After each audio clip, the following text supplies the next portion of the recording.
तो हेलो प्यारे बच्चों, फिर से मैं आप लोगों के आगे प्रस्तुत हो चुका हूँ फिर से एक नई वीडियो लेक्चर सीरीज के साथ में, जिसमें हम लोग क्लास 10th की फिजिक्स से रिलेटेड सारी वीडियोस को कवर कर रहे हैं। तो उसमें ही हम लोग लेक्चर नंबर 10 को लेके आए हैं, जिसमें हम लोगों ने अभी तक जो बात की थी कि वास्तविक प्रतिबिंब क्या होता है, आभासी प्रतिबिंब क्या होता है। तो अब एक्चुअली में उनकी सारी कंडीशंस को समझेंगे।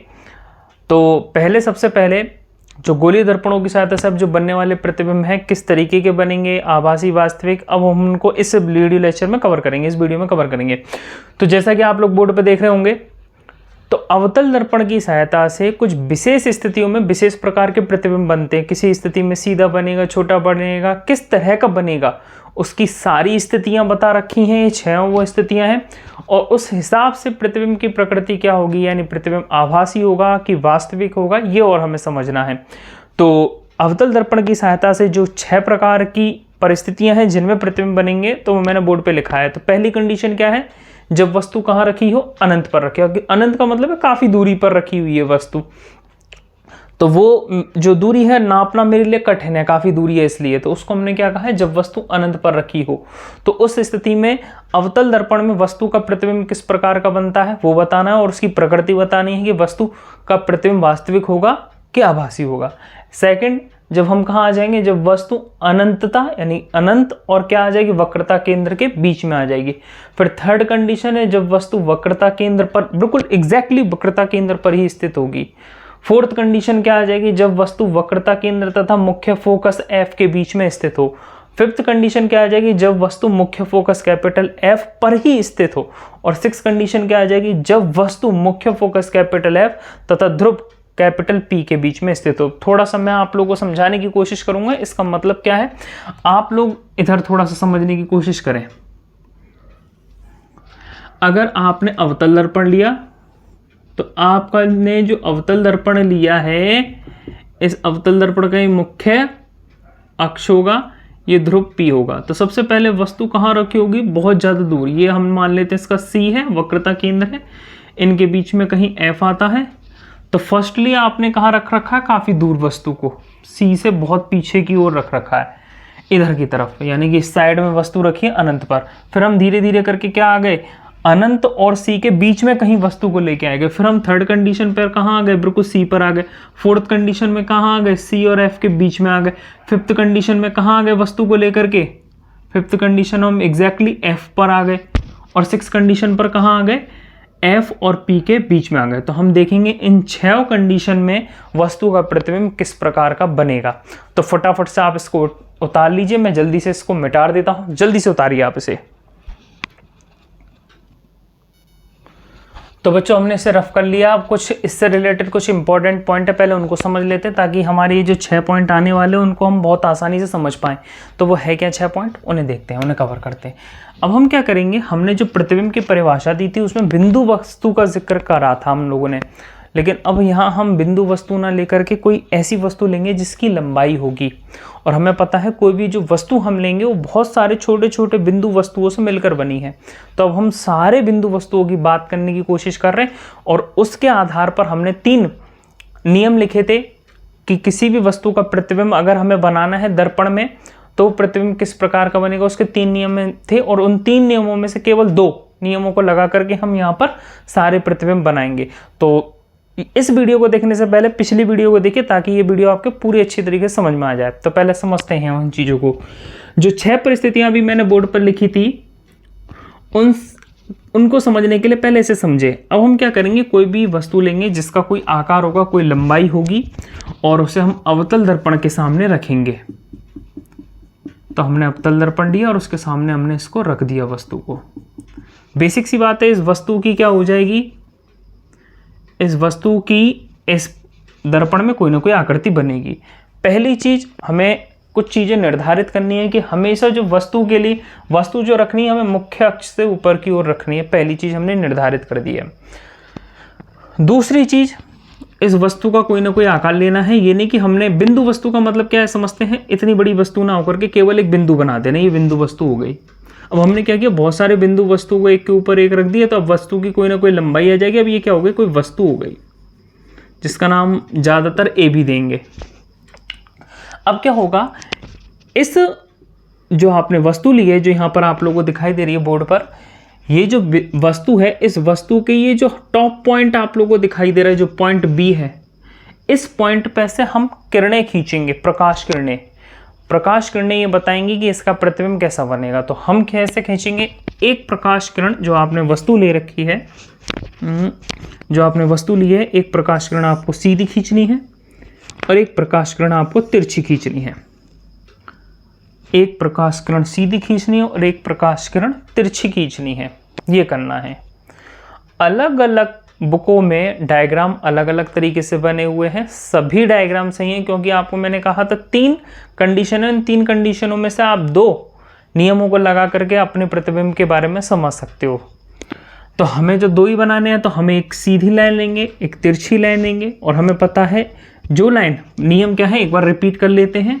नियम ये था, अगर जो लाइन सीधी जाएगी, अगर अवतल दर्पण है तो वो कहाँ से होकर के गुजरती है? मुख्य फोकस से होकर के गुजरती है।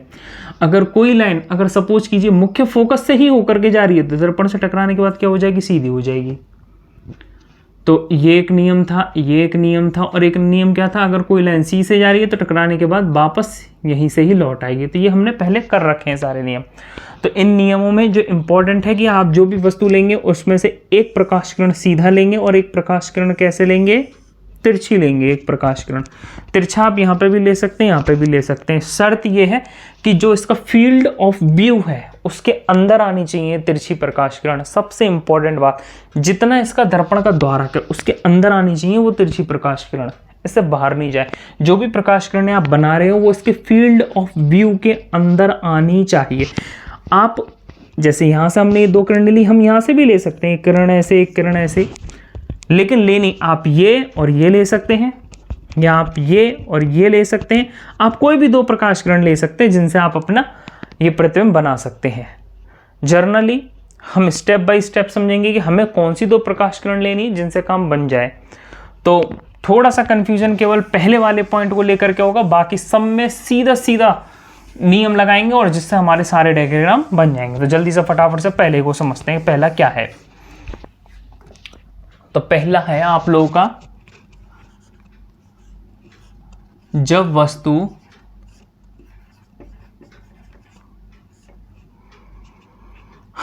अनंत,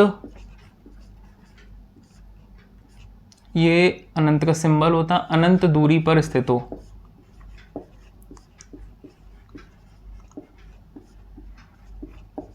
तो बेटा ये डायग्राम इसका कैसे बनेगा इसको समझते हैं।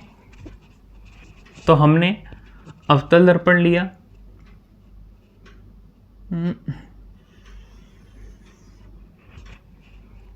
ये अवतल दर्पण हमने बना लिया फटाफट से। ये इसका फील्ड ऑफ व्यू में ही, ये इसका दर्पण का द्वारक, ये M1, ये M2 और ये इसका हो जाएगा बेटा मुख्य अक्ष।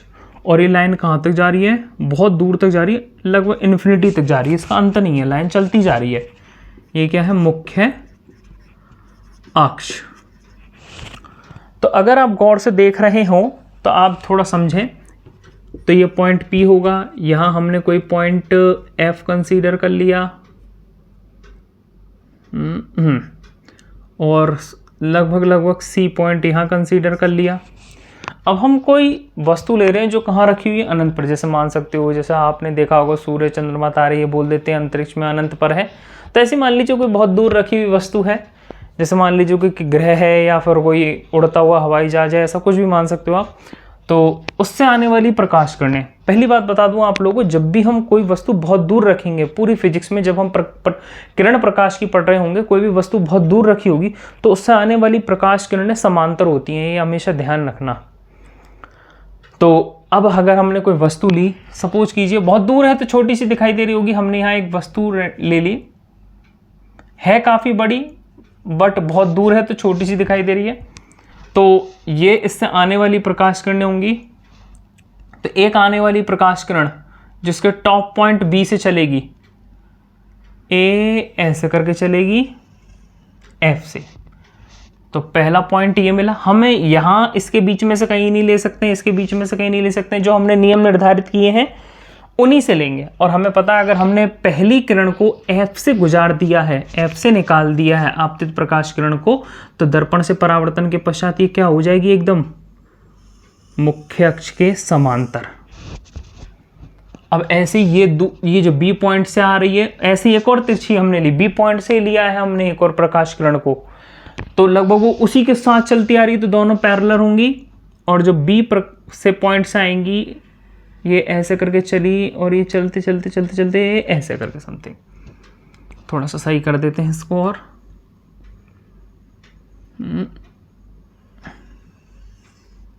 चलो लगभग ठीक है।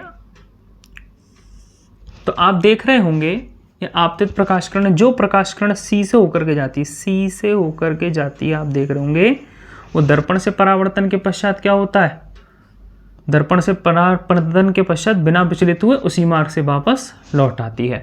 तो अगर आप देखें जहां ही दोनों परावर्तित किरणें एक दूसरे को काटेंगे, वहां वस्तु का क्या बन जाएगा बेटा, प्रतिबिंब बन जाएगा। ये यहाँ पर अगर वस्तु मेरी कहाँ रखी हो, अनंत पर, तो याद रखें उस वस्तु का प्रतिबिंब हमेशा कहाँ बनेगा, मुख्य फोकस पर बनता है। वस्तु मेरी अनंत पर रखी हो तो वस्तु का प्रतिबिंब कहाँ बनेगा, मुख्य फोकस पर बनेगा। और एक इंपॉर्टेंट बात, वस्तु मेरी अगर यहाँ रखी थी ऊपर ऐसे करके, जैसे मार्कर मेरा ऐसे रखा हुआ तो सीधे, अगर वो प्रकाश किरणें मुख्य अक्ष से नीचे एक दूसरे को काट रही हैं, आपकी परावर्तित प्रकाश किरणें मुख्य अक्ष से नीचे की ओर एक दूसरे को काट रही हैं, तो उस वस्तु का जो प्रतिबिंब होगा वो उल्टा हो जाएगा। ये सब कुछ क्रिया किस में दिखाई दे रही होगी, दर्पण में। तो ये हो जाएगा, हमने कहा है इसके अपर पॉइंट को B पॉइंट कहा है और इसके नीचे वाले पॉइंट को A पॉइंट कहा है। तो उल्टा दिखाने के लिए ये हमारा F पॉइंट था ही, तो अब इसको उल्टा दिखाना है, यानी ये इसके पैर थे, ये इसका सर था। उल्टा करने के लिए अब क्या हो जाएगा, ये इसको A डैश कह दिया और इसको मैंने क्या कह दिया, B डैश, यानी जस्ट क्या हो गया, अपोजिट हो गया। तो ये हमारे आगे कंडीशन निकल के आई। अब इसके बारे में लिखना है कि प्रतिबिंब कैसा होगा। तो इंपॉर्टेंट चीज समझिए, अगर कोई भी प्रतिबिंब हमारी परावर्तित प्रकाश किरणें मुख्य अक्ष, हमारे जो ध्रुव है ना, ध्रुव के आगे एक दूसरे को काट के प्रतिबिंब बना रही है, तो वो प्रतिबिंब कैसा होगा, वो प्रतिबिंब वास्तविक होगा हमारा। और एक चीज सोचिए, ये जो वस्तु है कहाँ रखी है, दूर, बहुत ज्यादा दूर रखी हुई है। जब दूर रखी हुई वस्तु को हम दर्पण में देखते हैं तो उसका प्रतिबिंब कैसे दिखाई देता है, छोटा दिखाई देता है। हालांकि वस्तु बहुत बड़ी है, काफी बड़ी है वस्तु, लेकिन दूर स्थित होने के कारण हमें छोटी दिखाई दे रही है। तो इस दूर स्थित है तो वस्तु भी, जो भी वस्तु है रियल में बड़ी, लेकिन इसका प्रतिबिंब कैसा बनेगा, बहुत दूर है तो प्रतिबिंब बनेगा छोटा। तो अब हम प्रतिबिंब की प्रकृति लिख देते हैं फटाफट से, क्या होगी, प्रतिबिंब की प्रकृति, यह प्रतिबिंब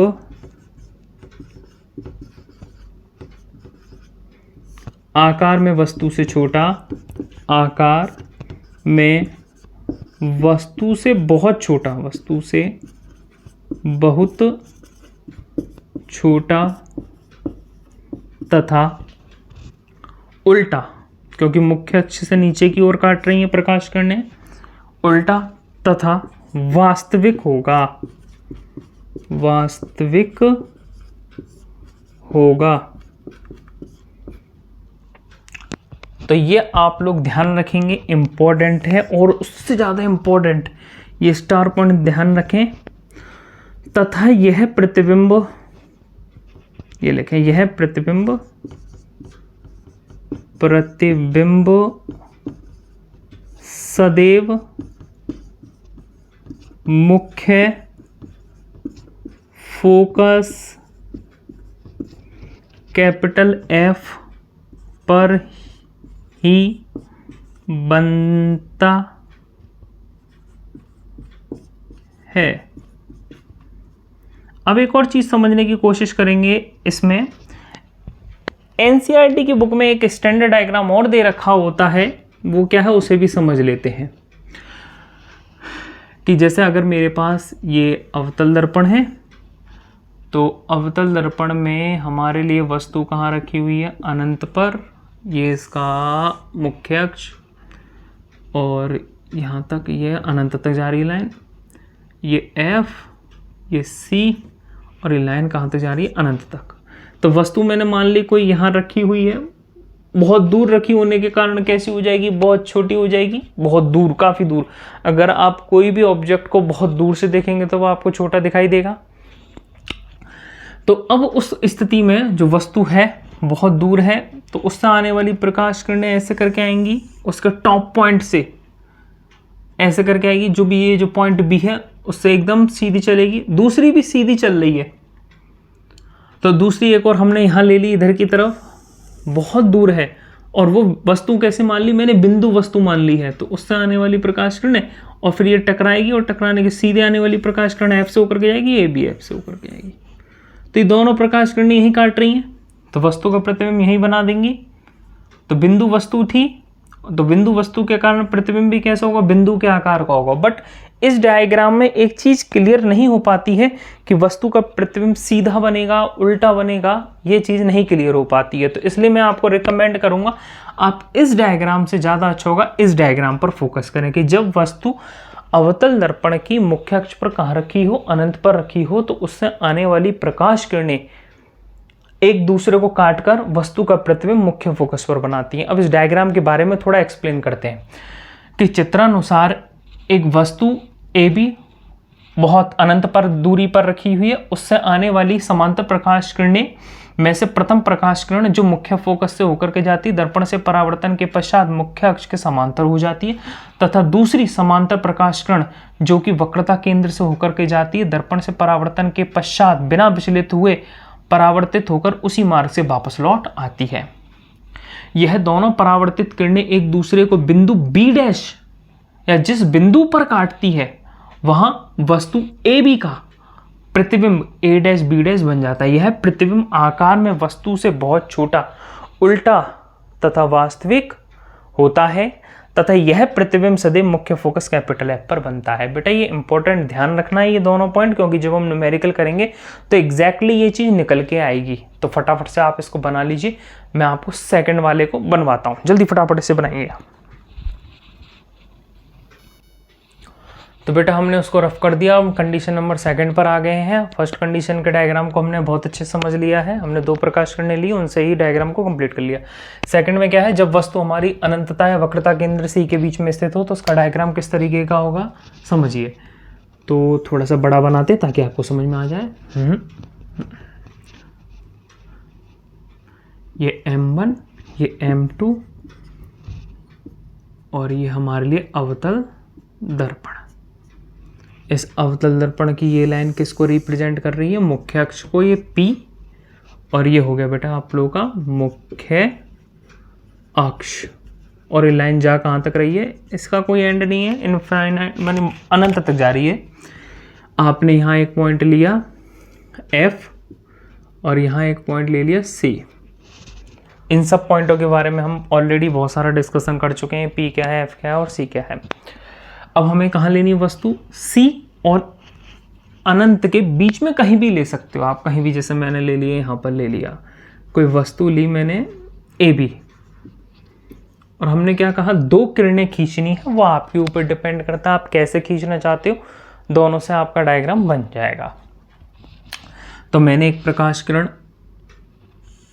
मुख्य अक्ष के समांतर ली, सबसे पहले एक प्रकाश किरण मुख्य अक्ष के समांतर ली, और नियम के अनुसार जो प्रकाश किरण मुख्य अक्ष के समांतर ली जाती है दर्पण से परावर्तन के पश्चात हमेशा मुख्य फोकस से होकर गुजरती है। तो हमने नियम के अकॉर्डिंग इसको गुजार दिया पॉइंट F से। अब सेकंड प्रकाश किरण, अब सेकंड प्रकाश किरण आपकी मर्जी, आप अगर F से ही लेना चाहते हैं तो भी आपका डायग्राम बन जाएगा, आप अगर F से नहीं लेना चाहते C से लेंगे तो भी बन जाएगा। और एक और नियम है कि अगर आप परावर्तन के नियम को लगाएं तो एक लाइन को यहाँ डालें, एक लाइन को यहाँ डालें तो भी बन जाएगा। लेकिन हम क्या करेंगे, हम F से गुजार चुके हैं, हमें ज़्यादा अच्छे से समझ में आए, इसलिए हम किसी दूसरे पॉइंट को लेंगे, हम C वाले पॉइंट को लेंगे। तो हमने क्या किया, अब दूसरी प्रकाश किरण को हमने C से गुजारा, हमने नियम को उल्लंघन नहीं करेंगे। जो नियम है हमारा, जो भी प्रकाश किरण वक्रता केंद्र C से होकर के जाएगी दर्पण से परावर्तन के पश्चात बिना विचलित हुए उसी मार्ग से वापस लौट आएगी। तो आप देख रहे हो ये आपतित प्रकाश किरण गई यहाँ इस पॉइंट पर आई, टकराने के बाद ऐसे निकल गई, यानी परावर्तित ऐसे हो गई, ये टकराने के बाद इधर से ही रिटर्न आ गई।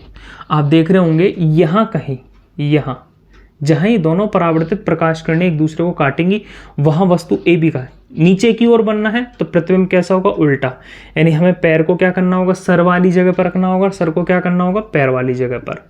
तो प्रतिबिंब मेरा क्या बन गया, ए डैश बी डैश। आप थोड़ा देख रहे होंगे अभी हम कहाँ थे, दूरी है, अभी हम अनंत से थोड़ा सा आगे आए हैं। तो प्रतिबिंब क्या होगा, पहले का कंपैरिजन में थोड़ा सा बड़ा हो गया है, थोड़ा सा क्या हो गया, बड़ा हो गया। लेकिन अगर आप इस डायग्राम में देख रहे होंगे वस्तु काफी बड़ी है और उसका कंपैरिजन में प्रतिबिंब छोटा है।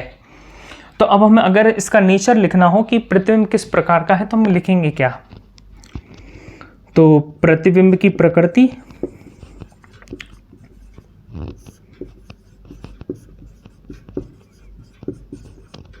तो हम इसमें लिखेंगे यह प्रतिबिंब आकार में वस्तु से छोटा,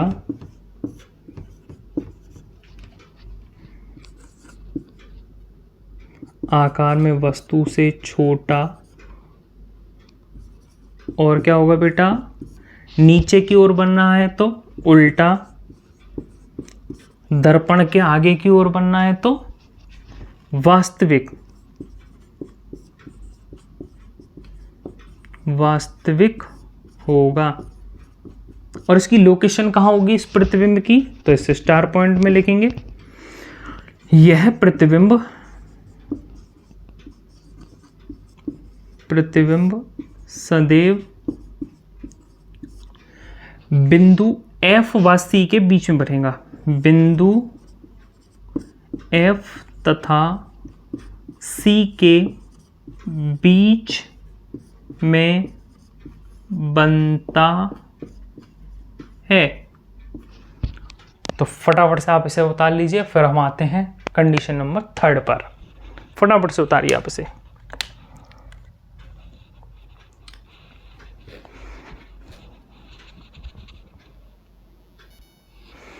तो बच्चों हम लोगों ने फिर तीसरा पॉइंट ले लिया। तीसरे पॉइंट में क्या समझना है, आप देखते हैं। जब वस्तु हमारी कहाँ रखी हो, वक्रता केंद्र एग्जैक्टली सी पर रखी हो, तो सी पर रखी हो तो हम डायग्राम बना लेते हैं। तो हमने यहाँ सी ले लिया जिसको हम ब्लू मार्कर से बना रहे हैं, इनके बीच में कोई एफ पॉइंट आ जाएगा।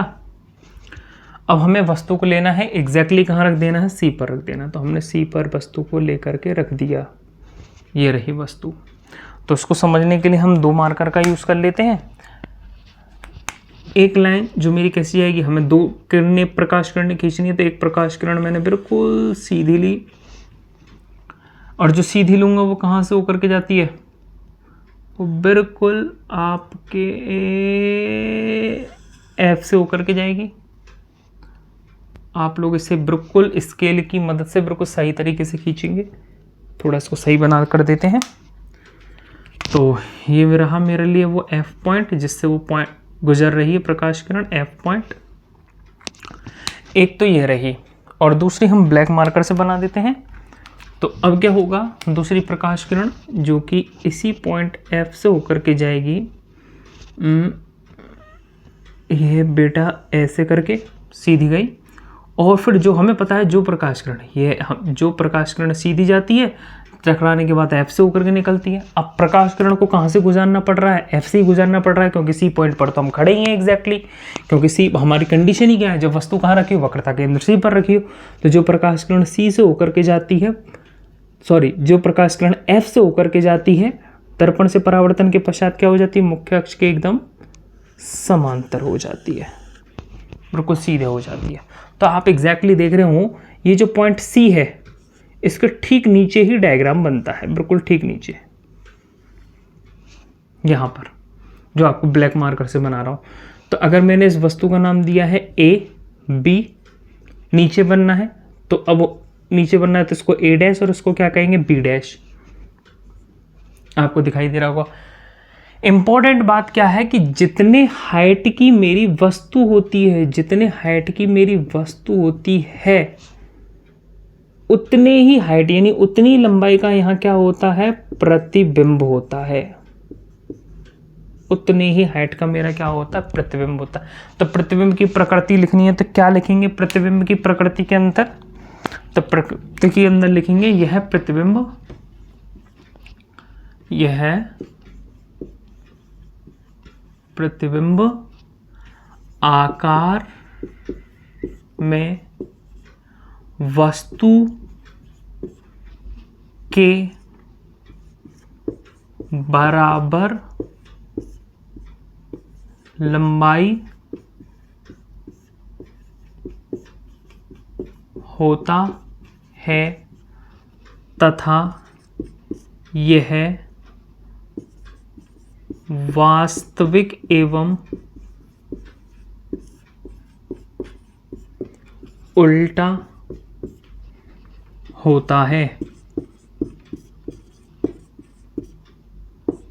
अच्छा, लोकेशन कहाँ होगी इसकी? तो जब वस्तु सी पर रखी हो तो प्रतिबिंब भी कहाँ बनता? हमेशा सी पर बनता है, याद रखना। यह प्रतिबिंब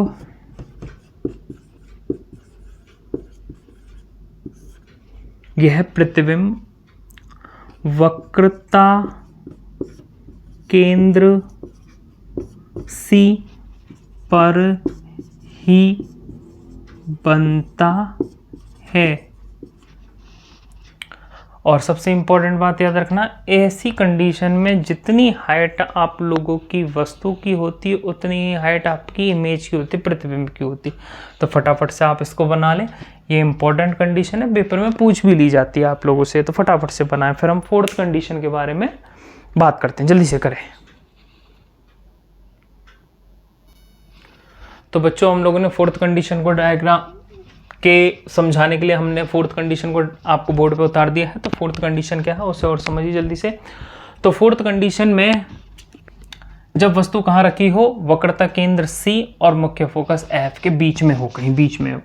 वस्तु की हाइट आप लोगों को एक इंपॉर्टेंट बात याद रखनी, आपको इतनी लेनी है कि वो इस M1 से ऊपर ना जाए, इतना है लेना है कि जो इसके अंदर आ जाए। इसके फील्ड ऑफ व्यू यानी कि इसके जो आपका दर्पण का द्वारा ना, इससे ज़्यादा नहीं लेनी है। तो हमने इतना ही लिया है। वस्तु देख रहे होंगे इसके अंदर ही आ रही है, परावर्तक तल के मध्य में ही आ रही है, बीच में आ रही है।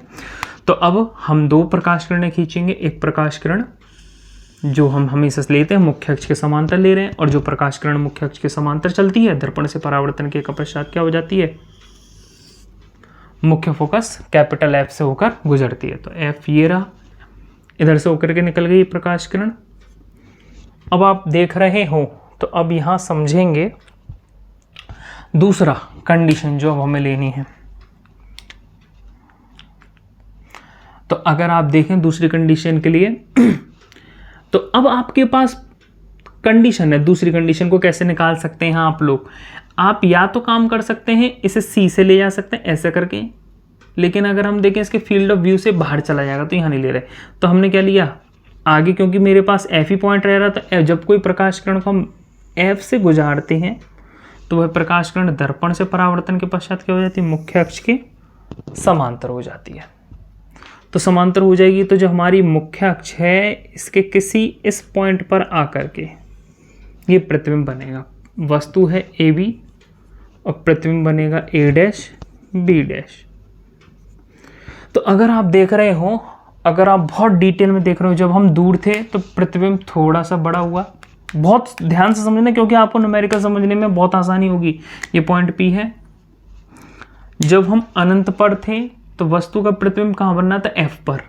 धीरे धीरे करके जब हम आगे आने लगे तो प्रतिबिंब का साइज, वस्तु का साइज कैसा होता लगना, जब हम किसी चीज़ को पास लाते तो बड़ी होती हुई दिखाई देती है। यानी वस्तु मेरे लिए कैसी होती जा रही, धीरे धीरे करके मान लो बड़ी हो रही है, वस्तु बड़ी हो रही है या वस्तु पास आ रही है, ऐसा सपोज कीजिए। तो प्रतिबिंब क्या हो रहा है, मेरे लिए धीरे धीरे करके बड़ा हो रहा है। तो जब हम अनंत पर थे प्रतिबिंब एफ पर बनना था, छोटा बनना था। फिर थोड़ा सा आगे आए, जैसे जैसे वस्तु आगे आती जा रही है तो प्रतिबिंब स्टार्टिंग पॉइंट एफ था, एफ से कहाँ जाता है, प्रतिबिंब ऐसे करके, जैसे वस्तु इधर की तरफ आ रही है तो प्रतिबिंब ऐसे करके हल्का हल्का बड़ा होता जा रहा है, ऐसे शिफ्ट हो रहा है, किधर की, एफ से सी की ओर शिफ्ट हो रहा है। तो अब आप धीरे धीरे करके एफ पर थे, जब अनंत पर थे एफ पर डायग्राम बनना था। फिर उसके बाद आप कहाँ आ गए, अनंत से आगे आ गए, तो एफ और सी के बीच में डायग्राम कहीं बनना था, कहीं भी बन सकता है।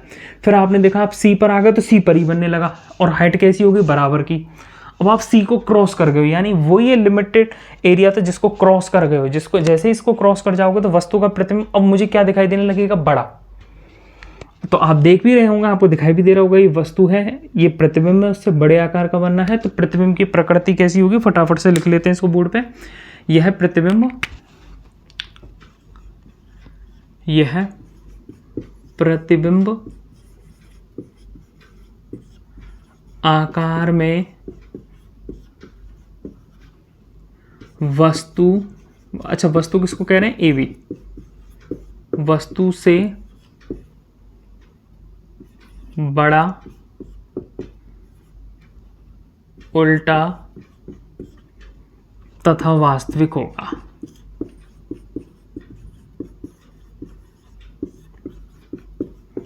बेटा इसकी लोकेशन कैसे पता करेंगे? लोकेशन के लिए क्या लिखेंगे?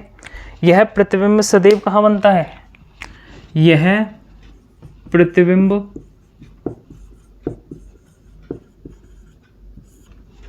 सी से किधर की तरफ बनना है? सी से पीछे की ओर बनता है। सी से आगे की ओर नहीं, पीछे की ओर। बिंदु सी से पीछे की ओर बनता है। फटाफट से इसको भी उतार लीजिए, आगे केवल 2 पॉइंट रह गए, जिसके बाद ये हमारा टॉपिक कंप्लीट हो जाएगा। फटाफट से आप इसे उतारिए। और एक इंपॉर्टेंट बात बेटा, इसमें एक चीज़ और बना लिया कीजिए कि ये मेरे लिए पैर है और ये मेरे लिए सर है। सर के लिए मैं तीर का निशान बनाऊंगा कि ये मेरे लिए सर है। अब उल्टा हो गया तो अब यहाँ तीर का निशान, यहाँ ये उल्टा हो गया मेरे लिए प्रतिबिंब। यहाँ प्रतिबिंब मैं किसको कह रहा हूँ? ए डैश बी डैश को। वस्तु किसे कह रहा हूँ? ए बी को कह रहा हूँ। तो फटाफट से इस डायग्राम को उतारिए।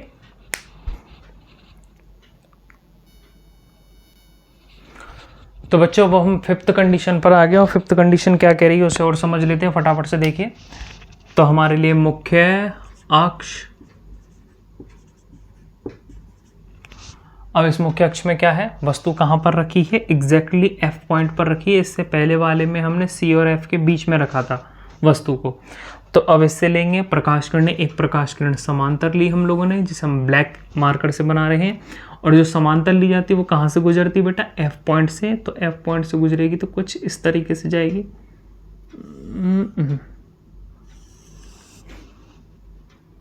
तो ये बेटा F पॉइंट से इस तरीके से निकल चुकी है। अब दूसरी प्रकाश किरण, अब प्रॉब्लम क्या क्रिएट हो रही है कि अब हमारे लिए कोई पॉइंट नहीं है जिससे हम सेकंड किरण को गुजार सकें। तो मैंने आप लोगों को बताया था, आप अगर वस्तु ले रहे हैं एक प्रकाश किरण सीधी और दूसरी तिरछी लेनी है आपको, अगर आपके लिए तिरछी के लिए अगर पॉइंट अवेलेबल है तो लीजिए यहाँ से, नहीं तो आप कहाँ से लेंगे? पीछे से। तो हमने पीछे से लिया इस तिरछी प्रकाश किरण को। तो पीछे केवल अवेलेबल पॉइंट सी है। तो सी से जाने वाला नियम क्या है? जब प्रकाश किरण ए सी, ये रहा सी, और सी से गुजरेगी, तो जब ये सी से गुजारी जाएगी प्रकाश किरण, तो बेटा अगर आप बनाएंगे इसको, तो जब ये सी से इसके फील्ड ऑफ व्यू में आ रही है, यानी कि दर्पण के अंदर ही आ रही है M1 और ये M2, तो अब क्या होगा? ये प्रकाश किरण हम ये कहेंगे सी से होकर के गई, दर्पण से टकराई और टकराने के पश्चात क्या आ गई? वापस इसी मार्ग से वापस लौट आई। और जब ये प्रकाश किरणें और ये वाली प्रकाश किरण जो समांतर गई थी, परावर्तन के पश्चात मुख्य फोकस से टकरा करके लौट आई। अगर आप देखें तो ये लाइनें ऐसे चलती चली आएंगी। तो इसके लिए कंडीशन को समझते हैं। अगर आप रेल की 2 पटरियों के बीच में खड़े हो जाएं और आप देखें कि पटरियां कहाँ मिल रही, तो आपको लगेगा किसी पॉइंट पर जाकर के एक दूसरे को टच कर रही है, ऐसा फील होगा। होता नहीं है लेकिन फील होता है। तो ऐसे ही ये किरणें कहाँ मिलेंगी? हम बोल देंगे इनफाइनाइट डिस्टेंस पर मिलेंगी, यानी अनंत पर मिलेंगी। तो अनंत पर मिलेंगी तो प्रतिबिंब कैसा बनेगा? तो बेटा जवाब बहुत बड़ा बनता है, काफ़ी बड़ा प्रतिबिंब बनता है ऐसी सिचुएशन पर, जब हम फोकस पर ले आते हैं। आपने कहा होगा ना फोकस करो, फोकस, इसलिए कहते हैं फोकस करने का मतलब सब कुछ बड़ा बड़ा दिखाई देने लग जाना। तो इस प्रतिबिंब की प्रकृति कैसे होगी? तो प्रतिबिंब की प्रकृति, तो यह प्रतिबिंब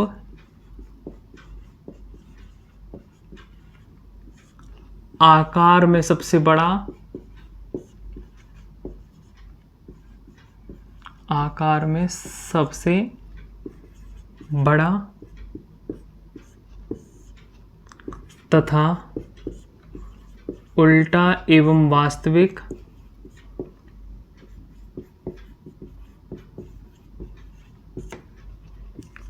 होता है। अच्छा, इसकी लोकेशन कहाँ मिलेगी? प्रतिबिंब बनेगा कहाँ पर? यह प्रतिबिंब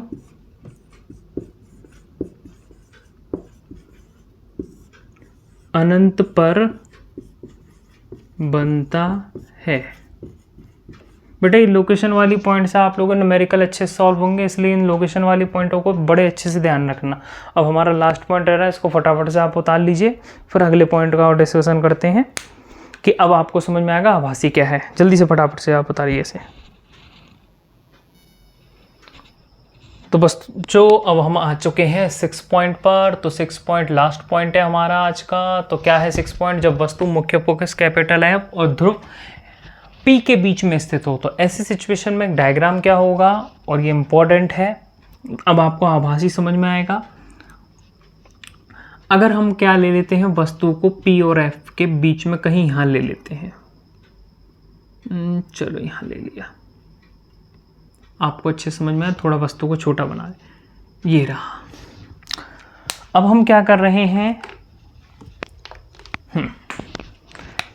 अब एक प्रकाश किरण को जो सीधा लिया, और आपको पता है जो प्रकाश किरण मुख्य अक्ष के समांतर चल जाती है, दर्पण से परावर्तन के पश्चात कहाँ से आती है, F से होकर के गुजरती है। अब दूसरी प्रकाश किरण के लिए मेरे पास आगे कोई अवेलेबल है ही नहीं पॉइंट। आप चाहो तो यहाँ F से भी गुजार सकते हैं, लेकिन F से गुजारेंगे तो फिर क्या होगा, F के लिए निकालने के लिए अगर आप देख रहे होंगे तो यहाँ परावर्तन होगा ही नहीं। परावर्तन के लिए मुझे ऊपर लेके आना पड़ेगा, तो इसके लिए हमने C से निकाला। तो हमने C पॉइंट को लिया। नेक्स्ट पॉइंट ये रहा जो C पॉइंट है, ये ऐसे करके। तो जो प्रकाश किरण आपको दिख रहा होगा C से होकर के जाती है, तो दर्पण से परावर्तन के पश्चात बिना विचलित हुए ऐसे ही वापस लौट आती। अगर आप बहुत ध्यान से देख रहे हो, ये प्रकाश किरणें एक दूसरे से दूर होती चली जाएंगी। पहले तो ये तो पैरेलल जा रही थी, तो हमने कह दिया अनंत पर काट रही हैं, लेकिन यहाँ तो काटती नहीं है, तो दूर होती चली जाती है। और जब आप देखेंगे वास्तविकता में दर्पण में, तो यही वो सिचुएशन थी, डायग्राम सीधा बनता। तो सीधा बनता है, तो अब क्या करेंगे, इसके लिए इस लाइन को हम पीछे की ओर डॉट डॉट डॉट करके बढ़ाएंगे, और इन दोनों लाइनों को भी डॉट डॉट डॉट करके पीछे की ओर बढ़ाते चले जाएंगे, इसको भी बढ़ाएंगे। तो आप देखेंगे ये दोनों लाइनें कहीं जाकर के टच कर जाती हैं एक दूसरे को। जहाँ ये टच करती हैं वहाँ एक डायग्राम बनता है, और ये जो होगा, क्योंकि दर्पण के पीछे बनना है, दर्पण के पीछे कुछ होता नहीं है, फिर भी यहाँ बनना है। इस वस्तु का नाम दिया AB, तो ये प्रतिबिंब हो जाएगा A' B'। तो प्रतिबिंब कैसा होगा, यह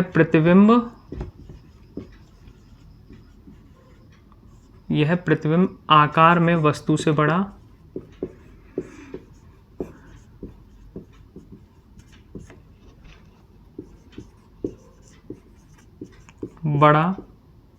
सीधा, क्योंकि हम मुख्य अक्ष से ऊपर की ओर बनना है, सीधा तथा आभासी होगा,